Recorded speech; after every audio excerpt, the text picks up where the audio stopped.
Ladies and gentlemen, here we are, episode 30 of the Hardly Millennial podcast, where we are young, we're dumb, and we're full of Opinions. opinions. We're full of opinions, We're guys. full of opinions. That's it. Just opinions. Today we have Matthew back. Welcome back, Matthew. Hey, I made it back, man. Matthew I missed made you it guys. back. Oh, we missed you, man. I did. We missed you.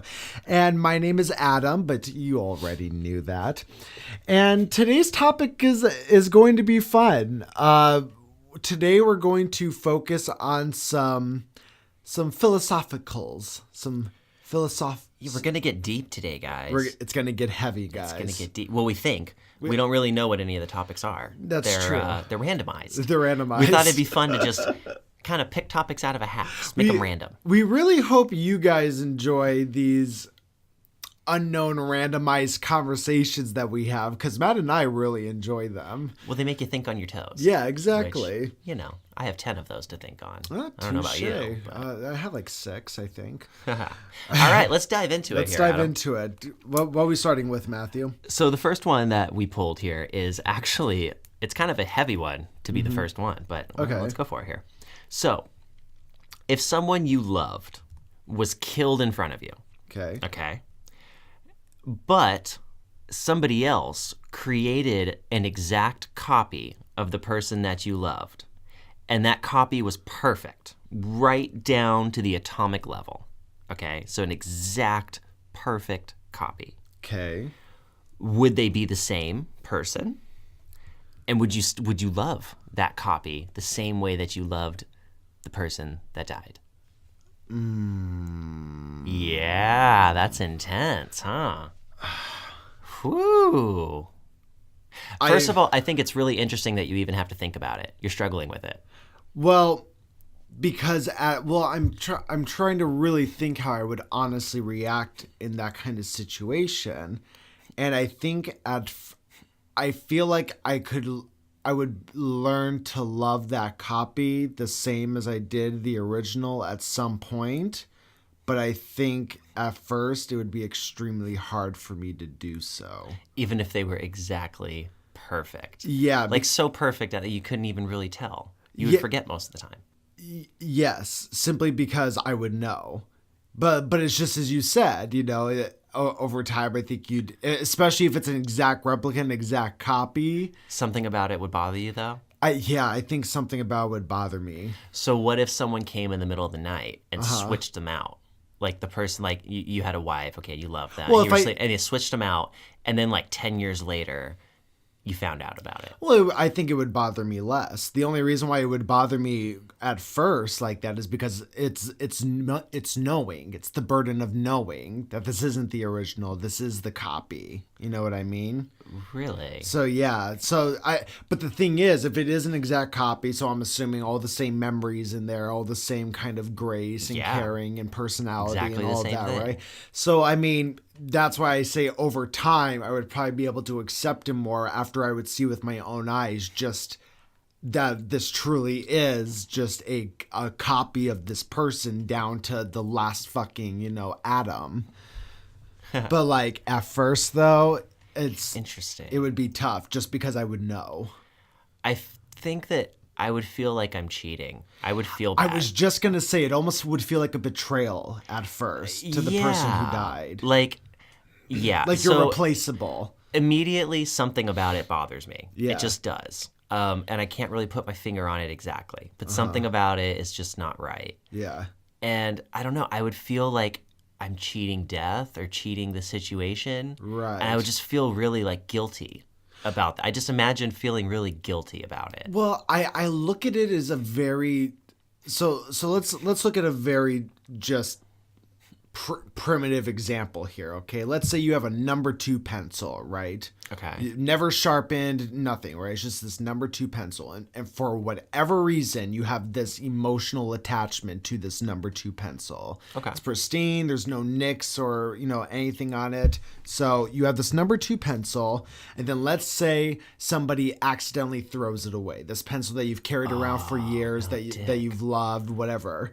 So they throw it away, but they're like, oh, well, I'm so sorry. I'll get you another one. So they give you another one. It's not the same. Unsharpened. It's not the That's same, not my right? lucky pencil. Exactly. And I think it's similar to that, where it's like, yeah, you might be the same in every way, but I still had an emotional attachment to the original, not this copy. I agree. It would feel too much like I'm meeting a new person. Yeah. And then I would always think any decision made after that point, like, it's cool that you have the same memories and all, right? That's good to reminisce. But any future decisions would feel like it's made with a different person. Yeah. Well, not like it's that original. I would still miss the original person, even though they're copies right next to me. Exactly. And then I feel like there would be this extra burden also, because let's say let's go the extreme and say it's like your mother, right? That dies, and then there's this exact replica made. Well, if it's this exact replica down to how she feels about you, down to the last atom, it's going to make you feel horrible that you're not able to accept this woman, that all she wants is the love of her son. True. I think it's a lot easier to accept the situation if it's not a person you're in love with. If it's just like a close friend. Because, if you died tomorrow, okay, if you were just gone, I'd be like, fuck, that sucks. A huge part of my life, it's gone now, right? But then if you, came back and knocked on the door, and I could, mentally accept that part of it, that you're just back, right? If I could accept the whole thing of that, then as long as you're not like a robot. If I cut you, you'd still bleed. I'd be like, all right, cool, well, Adam's back. Well, I would look at it I would agree that I think it would be easier with a friend or a close friend or acquaintance or whatnot. But regardless of who it is, even an enemy, I think there would still be just this sense of just at first of trying to be able to accept that there's this copy. Oh, and it's not super the original. Weird. Yeah, because just nobody gets to do that. And ever. I feel like I would constantly be on edge waiting for the shoe to drop of okay, you have to be different somehow in which way you're going to be. And I almost might project things onto that copy that maybe it is what that person would have done. But because it's a copy, I'm going to automatically think oh, you're only getting angry Adam because would you're have a never copy. done that. Yeah. Right. Exactly. That's true. So you would project a lot onto it. So what if it wasn't a human? What if it was like a dog? Would you bring an old dog back if it could be the exact same thing? I would have to probably say yes. Yeah? Yeah, I mean, there would probably still be a weird period at the beginning, but I think I would adjust to that much, much faster. And then it'd be cool to have your dog back, right? Yeah. You'd be like, fuck yeah. Yeah, I would say so. But honestly, I would probably, because we kind of do it. I'd be fine with it, but I would just feel cheaty. Well, if everyone was doing it my whole life, maybe it'd be different. But I've just never seen it done. Well, as far as an animal goes, I think it would be almost really easy to do it with a dog because regardless, guys, it's fucked up that we do this because what happens to all of us who love dogs or love pets or whatnot? When one dies, what ends up happening? You get another one. You get another one. Yeah, and you have that same kind of thing. So I feel like if all of a sudden, let's say Cowboy died, right? And then an exact copy of Cowboy came back. Well, I think we would just be like, you got another puppy? Yeah, exactly. But he just happens to look exactly the same. We would probably joke around and call him Cowboy 2 or some shit. It'd be a lot easier with an animal. It's a lot complex when it comes to an animal. It's weird. It must just be an emotional thing. This must be an emotional answer we're giving. Because if you think about it logically, if it was a computer making this decision, they would totally just say, give me the exact copy. Right. Give me a copy of the file and I could roll with that. It's no big deal at all. The only thing that makes us hesitant is the emotional part of it. Well, It's interesting you bring up that analogy. So one, I agree with you, but it's interesting that you bring up that analogy with like the copying of a file on a computer. Yeah. Because like what's one thing that we've talked about that will happen when you're constantly copying files over? With video, for example, the more you copy files over to different things, you start losing quality. Oh, true. To where when you take the last Even video, if you copy a piece of paper on a copy machine. Exactly. That happens. I used to work at a print store, actually. It's funny you bring that up. And I guess I brought it up. It's funny I bring that up. Yeah, that was the thing they would teach us, is you could only do, the lower the number, the better. But it's generally, once you start to get over like 1,000 copies of something, your eyes can start to see a difference. But even if it took that long to have like a really distinct difference, the fact that there's even the slightest difference at all with that Every first single copy, one. Yeah, every one of them has different pixels. that would stick in my mind, and that's what would make it really hard to accept. That it's like you might be the same exact person, but if there's a fucking hair on Even your if they skin, 100% promised you that there is no difference, this is a complete utter copy. it'd be really hard. I think to you wouldn't. convince You'd be me. like, nah. I think my mind just wouldn't be able to wrap my mind around it. I agree, and I'm weirdly fascinated that I'm agreeing, because at first when I was reading this, I was like, fuck yeah, just give me the copy. What's the big deal? But the more I thought about it, and as you were talking about it, it's just, I don't know, it starts to pick at you. Yeah. It's like I would feel like I broke a rule, and I'm just not supposed to do that. I mean, imagine if it was like your wife, or like a girlfriend you were like really in love with, and she dies, and then all of a sudden you have her back, and she's laying in the bed next to you. What if she has a twin? That's like the closest thing in real life, right? Oh yeah, but I mean, that would be a different. You're gonna person. have more differences in the twin than you are an True. exact copy of the original. True. But I mean, that certainly wouldn't do it. You don't just marry your wife's twin and be like, okay, you're good. Although I'm sure if you look it up somewhere, that's happened. Oh, I'm sure it happens probably once a year. But yeah, it would definitely take me some adjusting. Yeah, but I might one. be able to get there. But I think, just as you said, it would just depend on who the person is. If it was like my mom or my dad or my brother, probably a lot harder. Close friend, a little easier. I feel like I could do it with a friend. Yeah. Or definitely a coworker, for sure. Somebody I'd be like, no problem at all. Yeah, somebody you're not like intimately like involved with. When I say intimately, I just mean like emotionally. But yeah, that was an interesting one. What an interesting one to start with. Yeah, that was pretty random that happened that way. Let's see. Go ahead. Would you like to pick one next, Adam? Yeah, sure. What do we got here? Oh, I was gonna. So there's one here that says, "Does a person's name influence the person they become?" But I think we actually talked about that. Yes, yeah, we've already on talked a about podcast that before. Yes. Ooh, this might be an interesting one. What should be the goal of humanity? What should be the goal of all of humanity? Yeah. So like if we all had one unified goal? Yes. Should it be world peace? Should it be something different? If we had to choose one. Well, I'm going to pick a really cheesy answer. Okay. Because I think it's what matters the most, right? Well, happiness. Right. Like, we all want to be happy, right? Well, let's go. That already is our goal, though. I was gonna say, let's go deeper. How does one what is the one thing we decide on is gonna get us happiness? So, is it like health? Is it wealth? Is it education? Is it making sure no more wars happen? Is it making sure that everybody's eating a good diet? Is it making sure that is it globalization, making sure there's no more borders and it's all just one unified planet? Like, what should be the number one goal? It's a tough one, huh? I think that the most important thing that stems out to everything else, right, all trickles down from this, would be education. I think the more educated you make a group of people, the more all the other things that you brought up get better. Okay, so making sure that everybody has the highest level of education possible.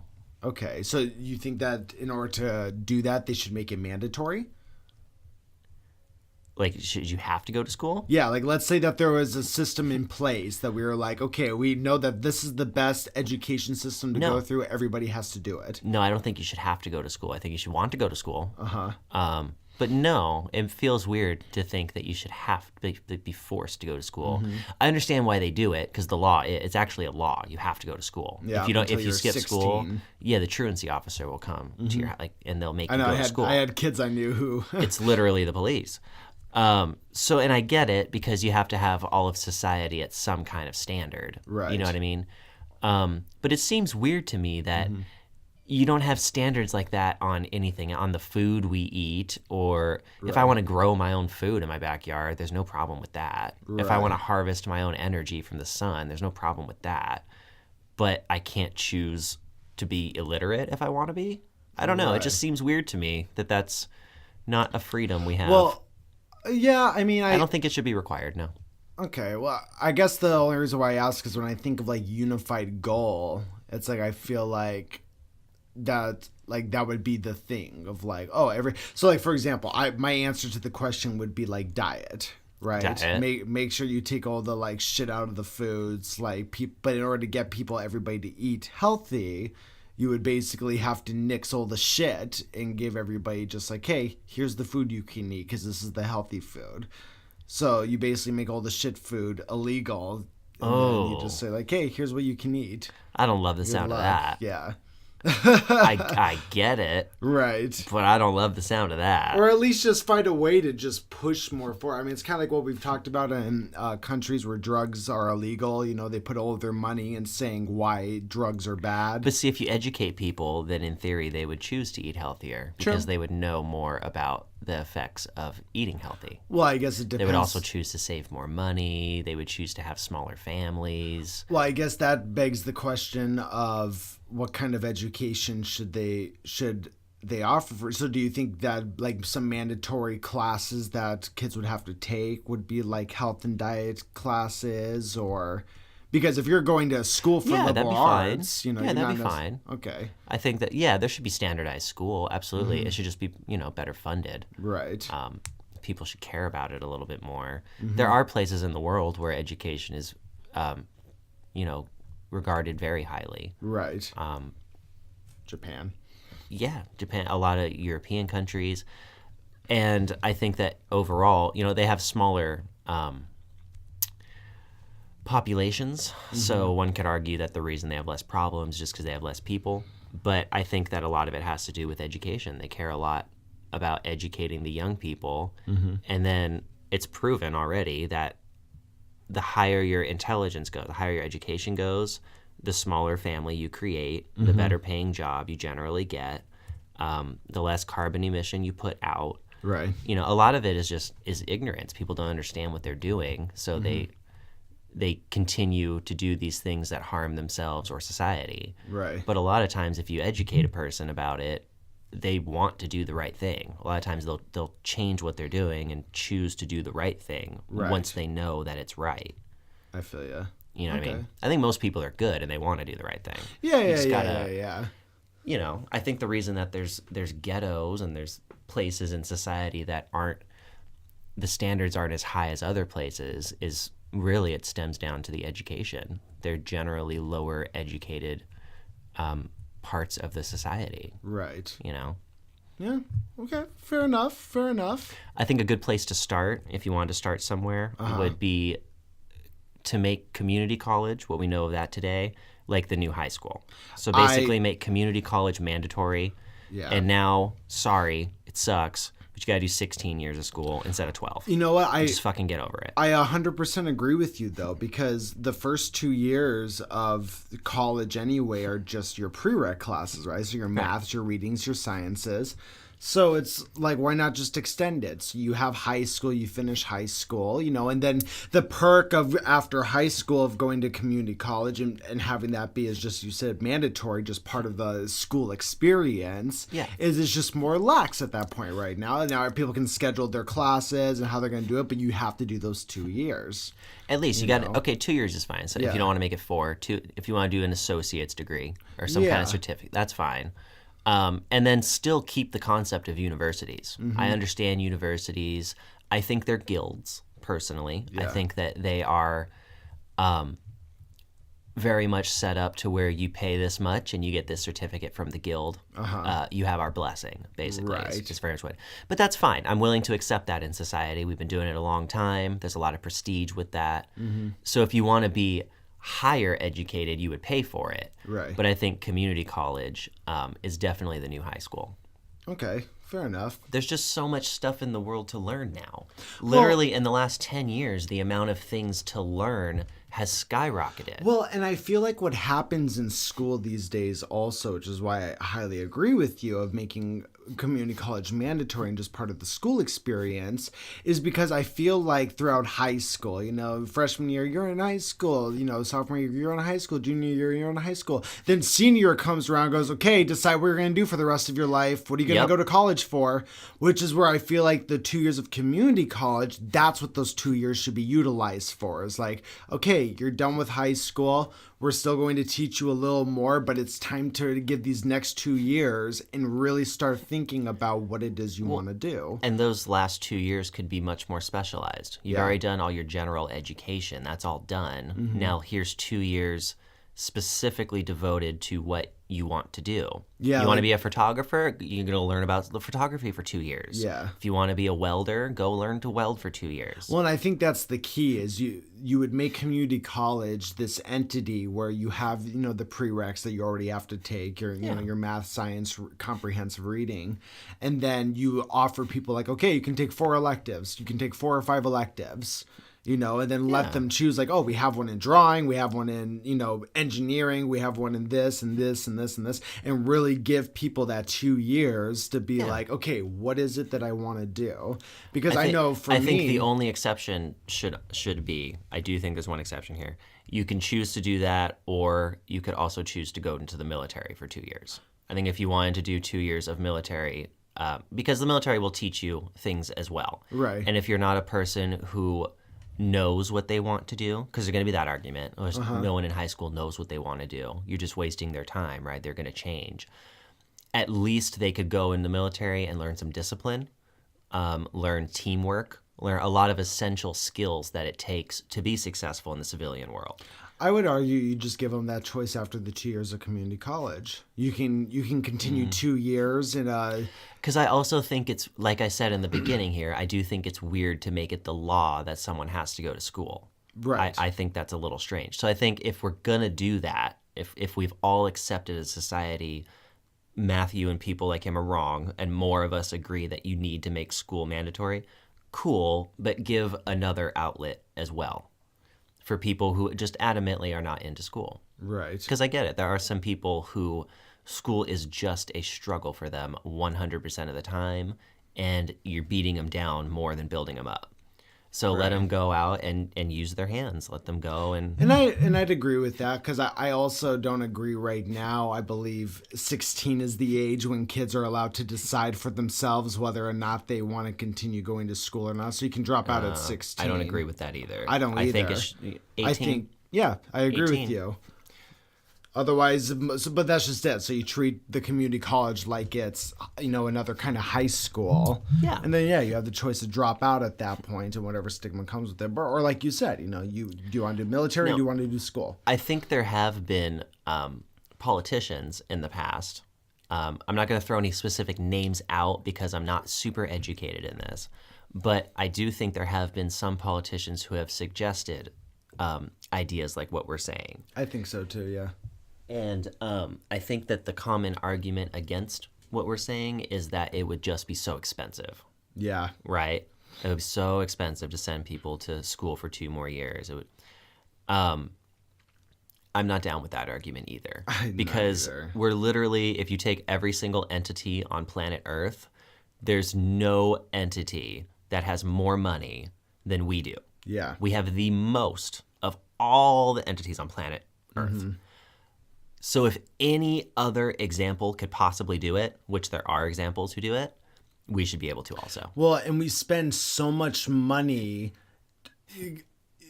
giving to people like welfare people, a lot of people who don't have educations like that, who spend so much money basically helping them out because of a lack of education, instead of just putting it back into the education system to stop that shit from happening in the first place. Give a man a fish or teach a man to fish. Exactly. It's literally exactly the example we're making. Yeah. It's right now we're giving people fish, which is fine. They're eating, it works. But everyone would agree that in that scenario, give a man a fish, teach a man to fish, you should teach a man to fish, right? Yeah. Every single person on the street, if you ask them, would tell you that. Right. So why aren't we doing that as a society? Exactly. Why doesn't that reflect in our policies of what we're actually doing? They want to dumb us down, man. They can't brainwash us if we're too smart. Well, there is something to be said about that. Yeah. Honestly. Yeah. The man keeping you down, everyone jokes, ha ha ha, but it is a lot easier to control 400 million people who are slightly less educated. Oh, well, hell, dude. Just within the past year, everything I've learned about diet and how the things that you eat affect your brain. It's like sugar just in general being one of them, which is in fucking everything. It literally, like, I went down a rabbit hole once, and it was like, oh, too much sugar and high glucose can cause like cognitive issues, memory issues. Dude, half of the mental issues that we have now, that big ass fat book, come from diet. Literally 8 out of 10 of those are diet related. Yes. We've created so much of that. It's horrible. And it's not people's fault. I really don't think so. Because I think most people, when you teach them, look at you or me or Justin, as soon as we learned what was going on, it's not that we stopped eating bad overnight, but now we care a lot more about eating bad. Yes. We feel bad when we eat bad. Yes. We feel guilty when we do that. We know that there's something wrong with it. Instead of thinking, I want McDonald's, I'm going to go there and get it, and there's nothing wrong with that. What's the big deal? Food is food is food, right? Right. I'm just going to have this hamburger because they're super tasty. It's not even being wrong, it's being ignorant. It's a complete lack of knowledge. Ignorance is bliss. It is, and it's a lot easier to sell hamburgers when people are ignorant. Yeah, it's true. I mean, there's literal sawdust in McDonald's hamburgers. Yeah. It is actually sawdust. They're not even allowed to call it food. It's food-like product. That's right. It's literally called food-like product. And if you teach people that, they'll stop eating it. They want to do the right thing. Or at least feel bad like we do when we at least feel bad. Yeah. So yeah, I think educated. What was your answer? We touched on it, like the health and diet stuff. Health and diet. Yeah, okay. but like I said, I would probably treat it, because I mean, you're right. It's unethical to just take away all the junk food and say, you can't do that. It's free. But like I said, like how the countries do it, like Holland and Sweden, who have taken these drugs and have legalized them, but they pump all that money towards the quote unquote drug war, and they do pump it into advertisements about, hey, here's what these drugs do to you. Here's why you shouldn't do them. Here's what addiction is. Yeah. When they do research on the drugs, they see how does it affect the brain, how does it affect society, and what are the paths of least resistance when it comes to getting off of the drug. Yeah.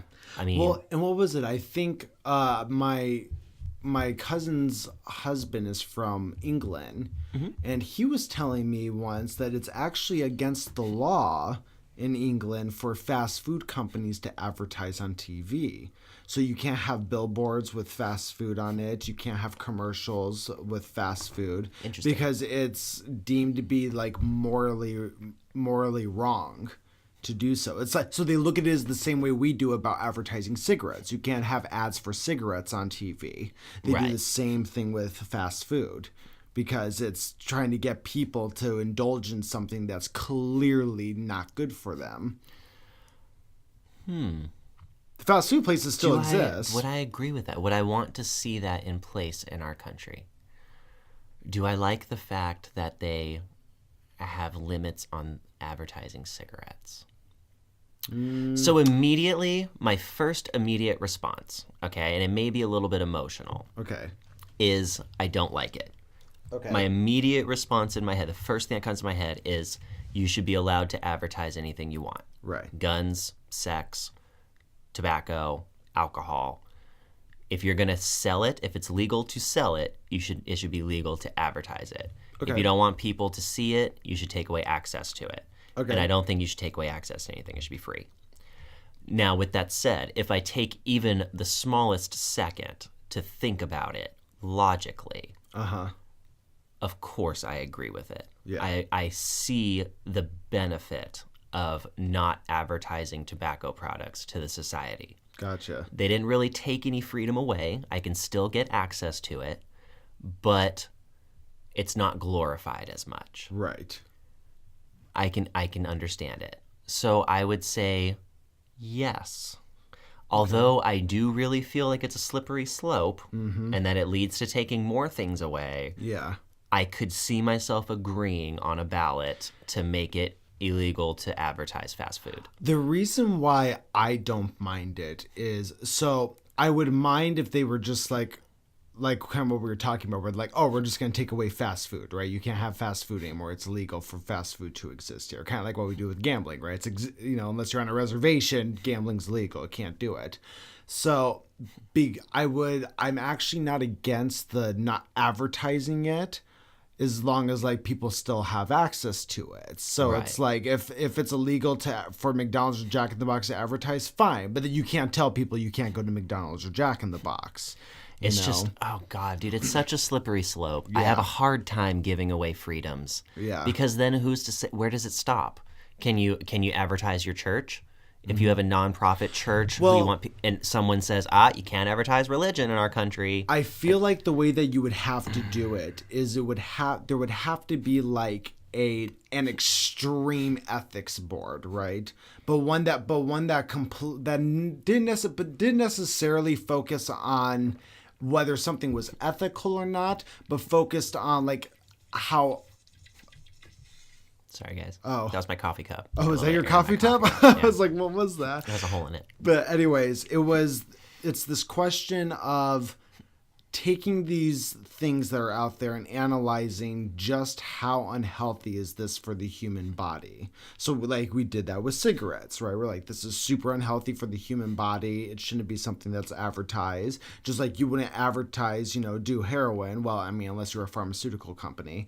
But Do you think that an adult should be able to go to Fry's and buy a needle of heroin and take it back to their house and go in their living room and shoot up heroin if they want to? Not like that, but I do like the way that we discussed that Europe was doing it, or was it Sweden or Switzerland? Yeah, with the clinics. Right. I agree with this, a system like that. I don't necessarily agree in a system of, you can just go into And the reason store. that you don't agree would be for the greater good of society, right? Yes. Because there would be people who abuse it, obviously. They would go and they would just shoot up right in front of Fry's. It'd be a mess. I think the way that you stop something from becoming a slippery slope, as you were saying, is you still allow access to the items, but you just kind of going back to what you were saying, but you just make sure people are more educated on those things. So instead of like for example, cigarettes, again, you can't have cigarette ads, but you can have here's why cigarettes are bad for you ads. Right. And I would argue the same thing with you never see that about junk food. Never. No. I've ever. not seen one ad in my life that says, hey, McDonald's is cool and everything, but be careful because it can do this, or this. I think or you this. should be allowed to have both. Yeah. But I don't think you should be allowed to have one and not the other. I don't agree. think you should be able to have bash ads and not let the companies defend themselves with their own ads. So how do you feel about that in regards to cigarettes then? You think cigarette companies should be allowed to come out and say like, Yeah. here, okay. Yeah. I think if you're allowed to have the most interesting man in the world, trademark, advertising beer, Right. then yeah, you should be able to have the coolest jock on the field smoking a cigarette as he kicks the fucking football for a field goal. Absolutely. Okay. Touche. Yeah. Touche. I get it. So like you just said, you either have it all or you have none of it. Or you have none of it. But like I said from the very beginning here, the most important thing I think is education. Yeah. And I do truly believe you're seeing it with millennials and then with the Generation Z. As you educate them more and more about the negative side effects of smoking tobacco, Less of us are doing it. less of us are doing it. Now we're partaking in more nicotine consumption than ever before. Yeah, because of the vaping, yeah. But we're doing it in a different way, And we really truly feel like it's a healthier way. Right. Now, in 20 years, when people start getting cancer and crazy diseases from vaping, I really think a lot of people will stop. But in the meantime, it's ignorance. We haven't done the tests. It hasn't been around long enough. Right. So we don't know. You hear our parents say it all the time. We didn't know cigarettes were bad for us. We had no idea. Everybody did it. Well, and that kind of goes back to something I was going to say a little earlier in this conversation is when you said like it's not anybody's fault about the eating unhealthy or partaking in the things that they do, and it's just because of what we said. Our parents grew up thinking that this stuff was fine. TV dinners weren't a big deal, dude. Yeah, it's all what they you fed could your do. kids. Well, and I even remember growing up through high school and everything. At a time when I was very active and working out every day, going to the gym every day. When I would eat something like a bacon ultimate cheeseburger from Jack in the Box, I never looked at it as necessarily like bad, because I just looked at it as like, oh, it's meat. I'm getting my protein. I'm getting my veggies. I'm getting. That's the way I looked at it. So maybe the issue here should be, rather than try to sweep a bad thing under the rug, rather than try to say you can't advertise fast food or you can't advertise cigarettes, maybe we should hold these companies responsible of taking the negative effects out of it. So that would be called regulation, which we don't particularly really super love in this country historically. But what other countries do is they would regulate it. So they would say, you cannot sell food-like product. That is illegal to even put that on the burner and sell it to someone. You must sell 100% beef. Okay? Gotcha. Just an example. Now, even if you choose to partake in fast, convenient food, that food that you're partaking in is already miles better for you than food-like product would be. Gotcha. So in this country, we have loose regulations, if any at all. You're allowed to sell pretty much shit on a stick to someone if they're willing to buy it. And that's the capitalism, right? Right. And if your shit on a stick smells too gross, no one's going to buy it and you're going to go out of business, right? That's the philosophy here. Well, unfortunately, that's not the way it works. If your shit on a stick is cheap enough, regardless of how bad it smells, people will buy it. That's because true. it's the cheapest option. Yeah. So in order to get cheaper, you get more processed. That's just how it works. Yeah. So in places like Europe and like France back in the day, and so, probably not so much anymore, but at least historically, you wouldn't even be able to go to McDonald's and get that hamburger, because the option there, it would be an $8 hamburger, but it's real meat. Right. But there is no option for a dollar menu. That doesn't exist. Like I said, I'm sure it does now. Right. But like when my mom was growing up, what's a dollar menu? It doesn't exist. If you're going to go out, you expect to spend good money. Yeah. Because that's what you're good. You have no option but good food. You're right. So that really is where it should lie. It shouldn't be a matter of, can we advertise garbage? Garbage should not even be an option to sell to a person. Right. Well, and that was my argument earlier, though, was, to take it all away and say, and maybe not all the way, maybe not as extreme, but just as you said, you had certain regulations that say, oh, you can't put sawdust in food anymore. You know what I mean? For I mean, cigarettes, you can't put any of the carcinogens in it. You must sell tobacco dried right from the plant. Yeah. I mean, it's kind of the argument right now we have with food in regards to like GMOs, right? Where I think we're one of like 2 or 3 countries where GMOs are not illegal. Right. We're still allowed to put it in our foods. So I don't know. It's an interesting dilemma, and like you said, it's hard to keep the balance between climbing up the mountain and a slippery slope. But I just know it was told to me once. Someone really smart once told me that in order to gain security, you have to give up freedom. Right. And in order to gain freedom, you have to give up security. So you're constantly in this balance of, how much of which one do I need? Right. How much security is enough? Stay on that plateau. And then we're done. So one side always wants to feel more secure and is willing to give up more of their freedoms to feel that way. If you want the government to keep you safe, you have to let them into your phone lines. You have to let them into your computer. How can they help you if they don't know? Right. And then there's another group of people who say, I'll fucking take care of myself. Stay out of all my shit. And we're constantly just trying to balance those two, because both sides have good arguments. Yeah. We're trying to stay on that middle line as close as possible. but you can't be safe and free. Yeah. I mean, there's just not both. You're right. It's all about balance. Always has been, always will be. So well, let's damn, see that became a long-winded answer for both of us, didn't it? Yeah. Let's see if we can get Oh, this is a fun one. I mean, this is one that people have been talking about forever. Okay. It's so if there's a child who grew up in the wild, completely away from all human beings, right? Okay. So like fucking Tarzan. Right. All right. How human are they? Would they still? What would they develop, and what would they not develop? So we're talking about feral children here. Feral children. It doesn't specifically say what kind of animal would raise them, so it's just inferred that the baby survived somehow and became an adult. Okay, so for one, I don't think any animal would raise the child. Really? Yeah, I just don't think that would happen, and I think that's just a fallacy, 100%. Really? Yeah. Okay. All right. Keep going, and then I'm gonna have a rebuttal for that. Okay, and I honestly think it would be dangerous. I think that feral child, when he grows up, would be extremely dangerous. You think he'd be like a wild animal? Oh, 100%. But not only a wild animal, but a wild animal that's cognitive, is able to hide, is able to blend in its surroundings because it had to survive on its own with a bunch of things that just want to eat you. Like, because I don't know. I'm assuming I'm thinking of like jungle, like forest kind of. Well, they wouldn't know how to talk. They would never learn speech, so they don't know English. They would know nature better than anybody else. They would know how to hide and be quiet better than anybody else. They would recognize that you're the same species they are. Yes. They would think there's another one of me. I think human. Even though they've never seen one before. Oh, you mean if they haven't seen one? They're completely isolated their whole life. They've never seen a human before. They don't even know humans exist. No, I don't think it would just ever come to mind.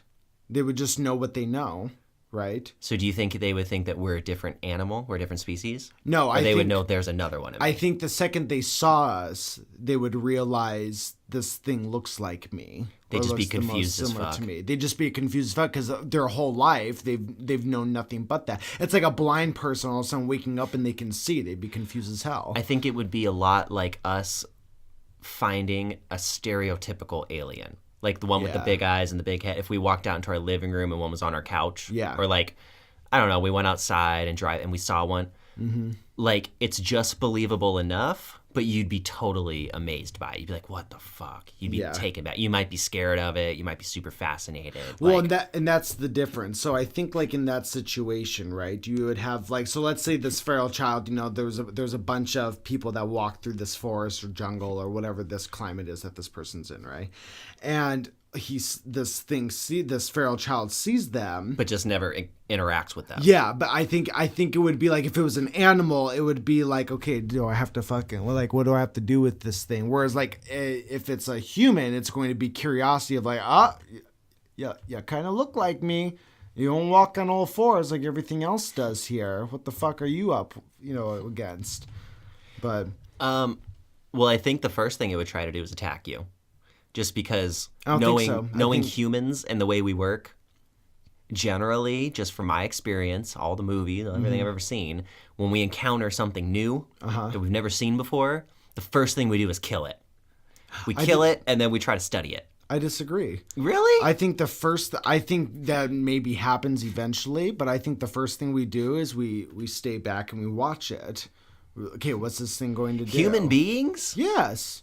Give me Bro, an example. we make a spear and we fucking kill it. That's the first thing we do. Here's a perfect example. Okay. Me and you went out in the backyard a few months ago, and we were smoking a cigarette. And we looked up, and in the rafters of the porch and all the wood, we saw a couple of little bumpy looking thing. We're like, what the fuck is that? You're right. And what was the first thing we did to it, Adam? We looked up and said, what the fuck is this? And then we found analyzed a stick. it for 5 to 10 minutes. No, we looked at it, we said, what is this? And then I said, I am man. And I went and found a stick and I poked it with the stick. No, that was the first thing I did. No, the first thing we did was I was like, what is this? You came over. We looked at it from different angles. We were trying to figure out what it is. We came up with theories with each other. And then what did we decide to do with it?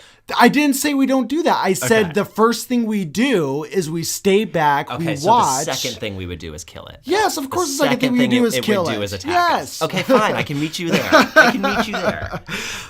All right. But so I think that's exactly what this like feral thing would do. Stay it would back. Examine us and then try to attack us. Yeah, of course, yeah. Eventually it would have to try to attack us because it'd be like, okay, well, fuck this shit. I'm going to eat it now. Do you think that, like, because I'm imagining like a wild person on an island that like has nothing else around but animals. Right. So do you think that they would develop like tools and shit?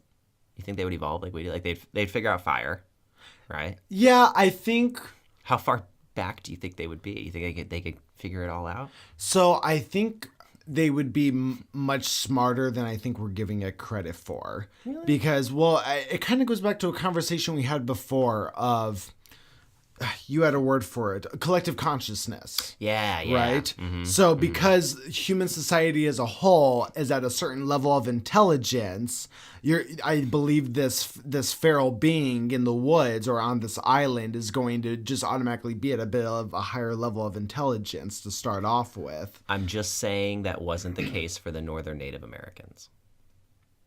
Okay, but I mean, there's always exceptions to a rule, right? Well, I would think that, and not just to be the voice of reason here, I would say that a person growing up on an island isolated from the whole of humanity would probably be an exception.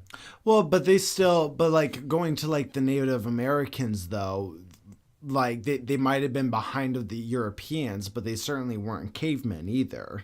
You know what I mean? So I think you would have the same kind of thing with this feral being. Is there would be a certain level of cognitive functioning. It kind of goes back. So really honestly, okay, and I'm being totally intellectual here and honest, okay? Okay. I think, just thinking about it, that the daily life of a caveman would indeed be very similar to the daily life of a tribal Native American person. I think that they would spend their days doing a lot of the same things. Well, I mean, maybe to an extent, just based off of lack of tools and stuff. Like they'd be forced to make everything and do things like that. But I mean, I don't know. I look at collective consciousness. I look at things like we talked about Helen Keller once and how a woman who was deaf and couldn't see, was able to eventually be able to talk because it was able to click, right? Well, I mean, I think you could certainly teach this island person things. Like if you went and found them and brought them to, you could teach them all the shit we know now. Okay. I just don't know that they would get to it on their own. I mean, it'd be a gamble. It would be kind of an interesting experiment that you really can't ever conduct because it's fucking wrong. But it'd be very interesting. Feral children is, and feral children is I call it that because it's we prefer domesticated children. Domesticated children, but there's literally I don't want to call it a theory. I don't think it's not a theory, but it's just one of those stories that like they exist out there and that there's like, like I don't want to say tribes, not tribes, but just like, because usually they say they're isolated, right? Yeah. But it's one of those things people have been like, I've cited one, I'm sure I'm sure Tarzan came from somewhere. Somebody met a real life Tarzan, I'm sure. Yeah, I'm not There's sure. a story of the guy who was stuck on the island from World War II, and he thought World War II was still going. I don't know. It was like 20 years later. Oh, there was a guy on an island in the Pacific. Maybe in the last like 10 years, there was a story about it. How did he get there? Like he crashed or? Yeah, his ship got fucking sunk or whatever when he was fighting. He washed up on this shore, and he was like, all right, well, I'm just going to chill here. Oh, he was like a soldier during World War II. Gotcha, he was a soldier. Gotcha. Just washed up on the shore, and they found him like fucking 30 years later, 40 years, whatever. And he was an old man. He thought the war was still going. Really? Yeah, he saw the planes change, like in technology and stuff, because the planes would fly over the island. I don't think there was a people on the island. It was just him and his, animals and shit. What the fuck was his story? What did he do for 30 years? Dude, he had his rifle. He thought that the war was still going.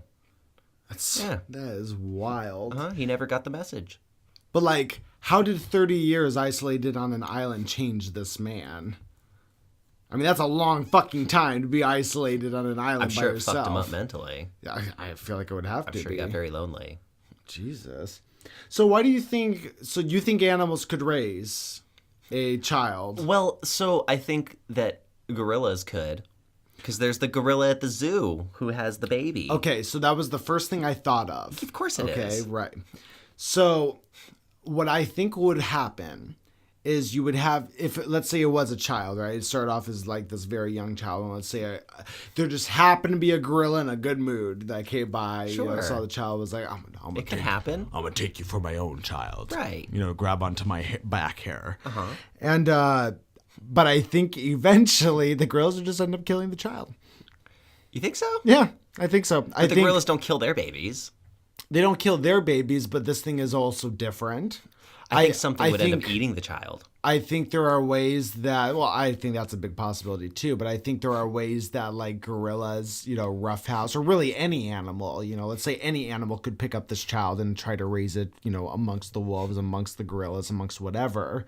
You know, there are just certain things that those animals are going to do and stuff, or even ways that they just play with each other, that child's just going to be like, you know, the gorillas might have a thing where maybe they fucking, you know, hit each other, or they fucking rah at each other. Can't do that to a little kid. Can't do that to an adult, you know, and live to survive that. But who knows? I agree. I'm thinking, like, what about when the baby, like, shits? He's got to wipe the baby's ass. Yeah. Or it's going to become an issue. That's just it. So after like 6 days of shitting and crying, right, the girl's gonna be like, "Fuck this thing," and just gonna get rid of it. That's what I'm saying, right? You know, well, and that's just it. Like, put up with 18 years of that. And you think of like gorillas, even when they're like super young, you know, they're still able to follow the tribe, you know, and they certainly don't go cry. with them. Yeah, You get eaten. And so I think the baby would cry and get eaten. I think a tiger would come and eat the baby. The baby would die. For sure. Even if the baby was somehow in some fucking God's miracle way able to survive, it's not surviving long. No? No. I don't think so. I think there'd be more cases of it. With 7 billion potential possibilities every day. I do not, out of the entire world's population, I think maybe there's like 5 out there scattered around the world that are just these feral beings that live isolated in woods or whatnot. Just statistically, I think there's maybe a handful of them. So about 1 in a billion. Yes. I'd argue that. Yeah.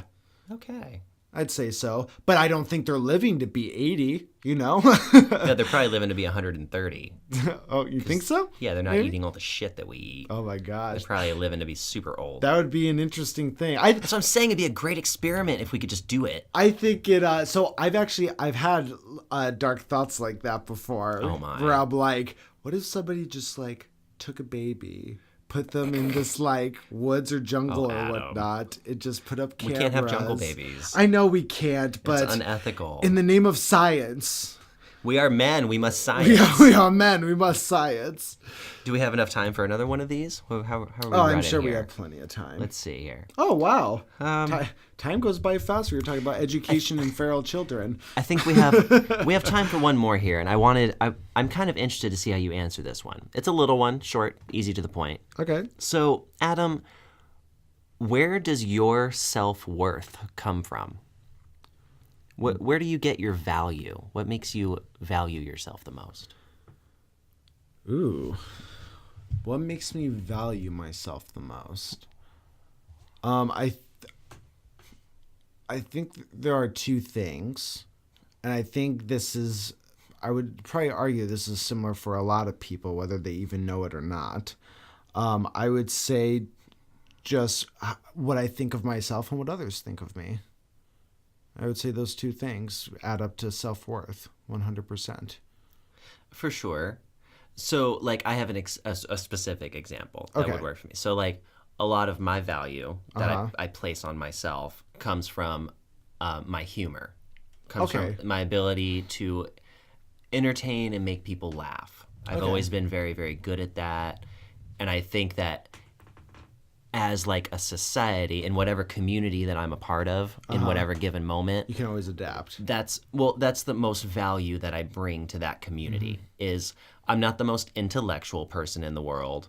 I'm not the greatest artist or anything, but I am really fucking funny and I'm entertaining. So okay, I kind of see where this question's specifying now. So I would probably say I give my self-worth to my ability to maybe.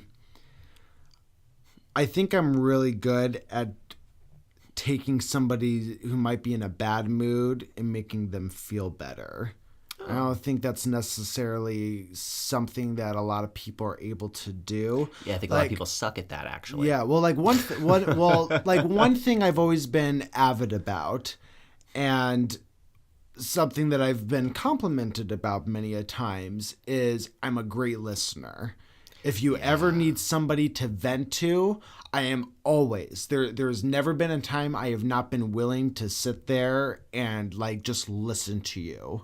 That is true. Regardless, And you're not a big like trying to give advice all the time. You just kind of listen. And I very much understand. Like, it was funny. I was talking to Kyle about this yesterday, but I'm somebody who truly believes that advice doesn't mean shit when it comes to somebody else. People have to learn. People have to learn it themselves. Nobody gives a shit. Nobody wants your advice. But what people do need is sometimes when, and I see this at my job all the time. I see this and, I saw this in high school, is sometimes people don't want advice. They just need somebody to fucking vent what's going on in their head. For sure. That's most of the time. And so I think I'm very good at doing that, and I haven't met a lot of people like me who. So patience, almost. You think it comes from patience? I think I have more of a threshold of being patient with people than I think maybe your average person has.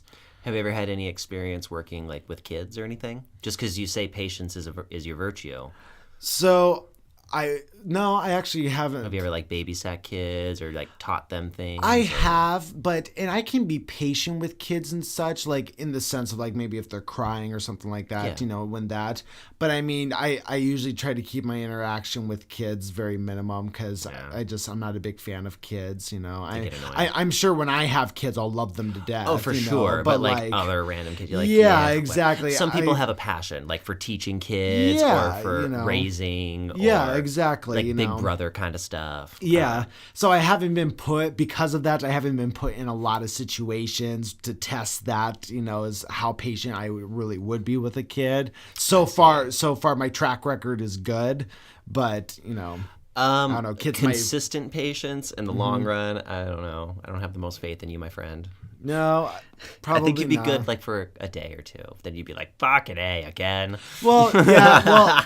Well, when it comes to kids, especially because there is definitely when it's an older person, anyone from a teenager to 80 years old, when you're talking to somebody like that or they're trying to get you to listen, there's a point where it's like there's an understanding, on both sides. Whereas a kid, there's not that understanding. No. So it goes back to the advice thing, right? Nobody really wants advice. People just want somebody to listen to. Kids want advice. Yeah, that's true. But kids don't want to follow advice. True. They just want to be told it's going to be okay, and here's what you have to do to make it okay. Well, God forbid I fucking tell this little, 4-year-old something that does not make it okay. My dad always said that with kids and questions, because kids ask questions about everything.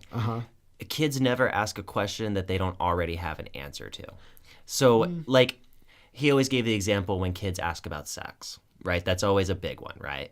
So when a kid comes to an adult and asks about sex, they've already heard an answer somewhere before. They just want to see how their parents are going to respond. They've heard it from a friend. They heard it from a teacher. They saw it on the internet. Something. They have some idea, and they're going for the I forget the exact word I'm looking for here, but they're bouncing the idea off of you and trying to see if you give them that same information that they heard in the last place. Gotcha. They're trying to almost cross-reference. Yeah. Right. So, and when your answer's different than what they heard before, they become very fascinated because now they have conflicting information. Interesting. I never thought of it that way, but that makes sense. It works with a lot of things. Most of the time, kids have already heard it somewhere else if they're asking you about it. Well, I mean, even thinking back to like when I was a kid, that was the case with a lot of things. Although I do remember one specific topic I did not hear in school or anything. I remember asking my parents, "How old are you when you die?" You know, because I thought there was just an age, and age. You reached it, and then that was it. And you just had that many years to look forward to. My parents laughed at me. I was like, well, you could die anytime. And then my dad was like, you could die tomorrow. Of course you're going to say that, right? So little 4-year-old me is like, what? Are you fucking kidding me? Funny. But yeah, I think as far as that question's concerned, I think, just as you said, I think patience. Yeah. So humor and patience. Yeah. That's what we have to offer, folks. Yeah. At the core of it all, we're just two simple millennials offering you patient entertainment. Patience and consistency. ASMR. All right, guys. Well, this hour went by really fast. This was a fun one.